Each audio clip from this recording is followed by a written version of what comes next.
2020년 5월 달에 발간된 뉴턴이라는 과학 잡지에 실린 후쿠시마 원전의 현재 상황이라는 기사를 살펴보겠습니다. 후쿠시마 원전의 사고는 넓은 지역에 심각한 영향을 미쳤으며 일본의 미래도 크게 바꾸어 놓은 전례 없는 규모의 원자력 발전 사고였다. 먼저 사고의 개요를 다시 더듬어 본다. 그때 무슨 일이 일어났을까? 후쿠시마 원전에는 원자로가 6개가 있다.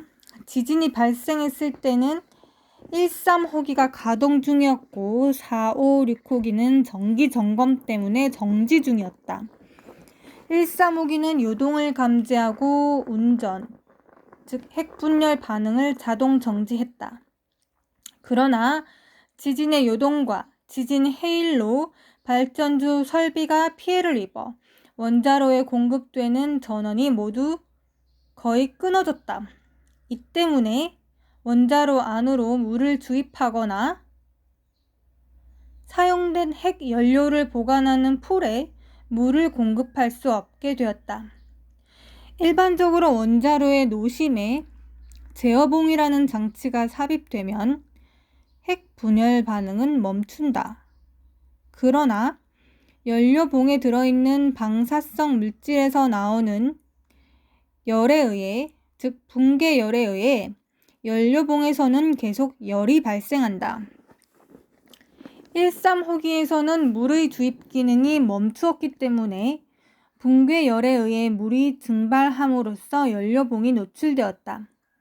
그러자 핵 연료 온도가 상승했으며 핵 연료를 덮고 있는 지르코늄 합금과 고온 수증기가 반응해 수소가 발생하고 핵 연료가 녹아내리는 멜트다운, 노심 용융 현상이 일어났다. 녹은 핵 연료는 강철제 압력 용기, 즉 핵 연료와 물이 들어있는 용기의 바닥을 녹였고 압력 용기가 들어있는 경납 용기의 바닥으로 떨어졌다. 녹은 핵 연료는 지금도 경납 용기의 바닥에 고여 있을 것으로 생각된다.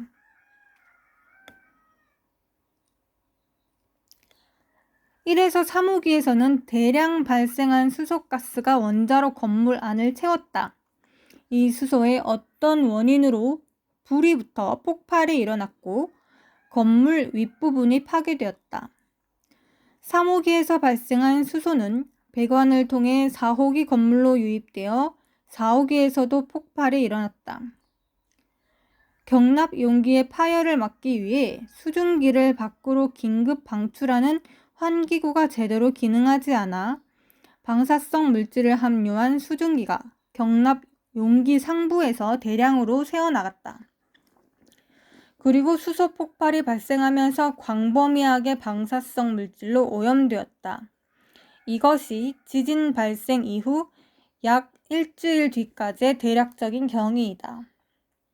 그 후 노심 냉각이 재개되자 상황은 조금씩 개선되었다.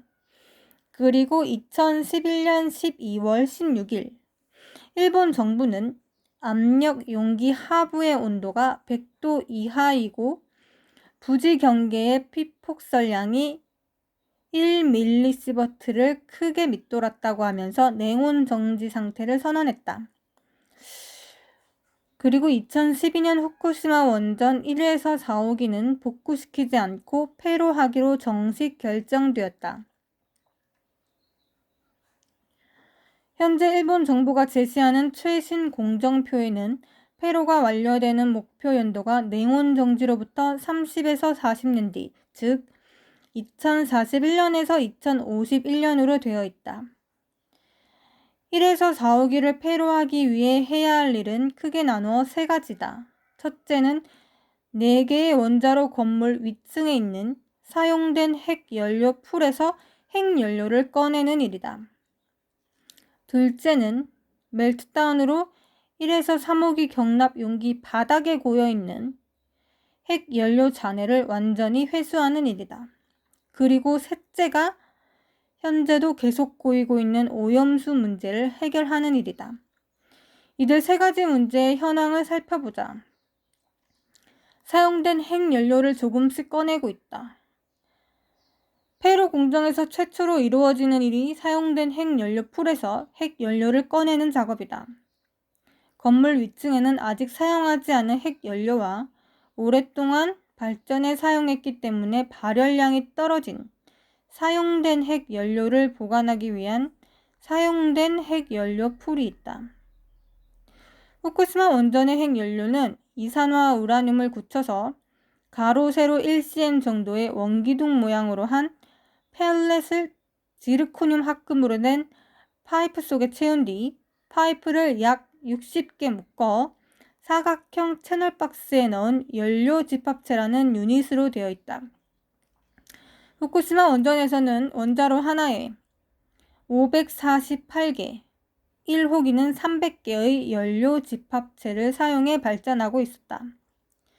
사고 당시 1에서 4호기에 사용된 핵연료 풀에는 합계 3,108개의 연료 집합체가 보관되어 있었다.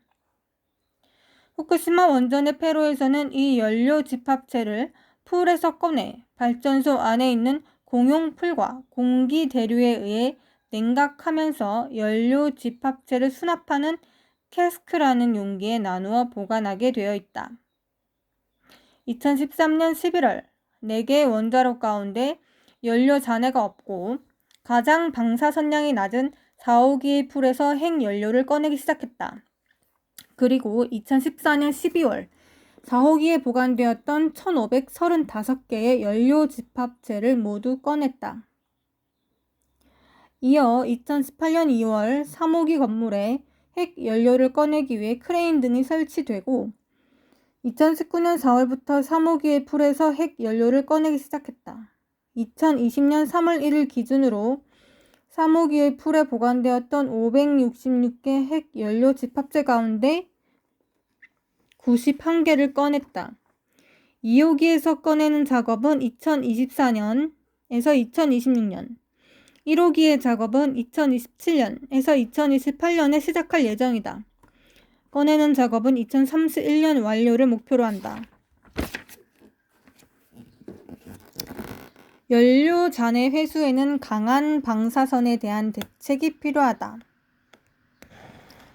핵연료 풀에 있는 핵연료를 꺼내는 것과 병행해 연료 잔해의 회수도 필요하다. 하지만 이들은 아직 구체적인 회수 방법이 결정되지 않았다. 원자로 구조 및 사고 전문가인 일본 도쿄 공업대학의 교수는 이렇게 말했다. 지금은 아직 원자로 안의 상황과 핵연료 잔해가 쌓여있는 경납 용기 내부의 오염 정도를 조사하고 있는 단계이다. 그러니까 아직 손도 못 댔다는 얘기죠. 핵연료 잔해의 분포와 어느 장소의 방사선량이 특히 높은지를 파악하고 나서 로봇 등에 의한 회수 순서를 정하게 된다. 지금까지 2호기와 3호기 내부에 원격 조작 카메라를 집어넣어서 내부의 영상을 촬영했다. 사진을 보여드릴게요. 자, 2호기 내부에 쌓인 연료의 잔해입니다. 경납 용기 바닥에는 이러한 핵연료 잔해가 많이 쌓여 있는 것으로 생각된다.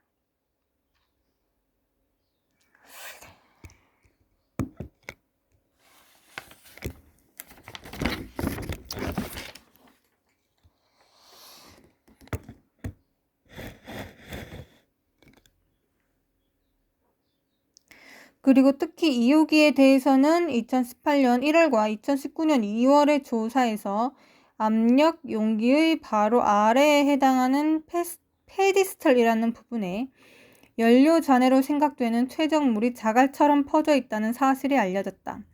또 로봇 팔을 사용해 퇴적물 일부를 움직일 수 있음도 확인되었다.